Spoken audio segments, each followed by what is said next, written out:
നിങ്ങളോട് ഒരുപാട് കസ്റ്റമർ വരുന്നുണ്ട്, മൊബൈൽ വല്ലാണ്ട് ഹാങ് ആണ്. അതായത് ഗാലറിയിലൊന്നും ഫോട്ടോസും വീഡിയോസും ഒന്നുമില്ല, എന്നാലും മൊബൈൽ സ്റ്റോറേജ് ഫുള്ളാണ്. അതെങ്ങനെ ചെയ്യാൻ പറ്റുമെന്ന് ഞാൻ നിങ്ങൾ കാണിച്ചത്. മൊബൈലിൻ്റെ സെറ്റിങ്സ് ഓപ്പൺ ചെയ്യുക. സെറ്റിങ്സ് ഓപ്പൺ ചെയ്ത് സ്ക്രോൾ ചെയ്തിട്ട് ആപ്സ് ഇത് ഓപ്പൺ ചെയ്യുക. ഇതിൽ അതായത് ഗൂഗിൾ ക്രോമിൽ ഇതേണ്ട 1.95 GB ഓൾറെഡി ബ്രൗസിംഗ് ഡാറ്റ കിടക്കുന്നു. അത് വെറുതെ കിടക്കുന്ന ഡാറ്റാസ്, അതൊക്കെ സ്റ്റോറേജ് ഫുള്ളാകാൻ കാരണം.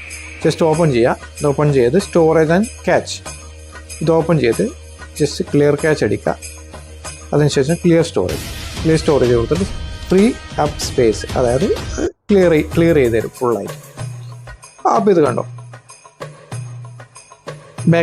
ബാക്ക് പോയി രണ്ടാമത് വെറും 50 MB മാറി. അപ്പോൾ എത്ര GB നമുക്ക് സ്റ്റോറേജ് ഫ്രീ ആയി കിട്ടും.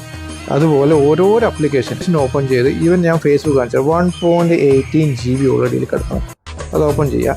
ഫേസ്ബുക്ക് ക്ലിയർ ചെയ്യുമ്പോൾ പ്രത്യേകം ശ്രദ്ധിക്കുക, നിങ്ങൾക്കതിൻ്റെ ഐഡിയും പാസ്വേഡും കൃത്യമായി അറിഞ്ഞിരിക്കണം, അല്ലെങ്കിൽ രണ്ടാമത് ലോഗിൻ ചെയ്യേണ്ട അവസ്ഥ വരും. അപ്പോൾ വീഡിയോ ഇഷ്ടപ്പെട്ടാൽ ലൈക്ക് ചെയ്യുക, ഞങ്ങളുടെ അക്കൗണ്ട് ഫോളോ ചെയ്യുക.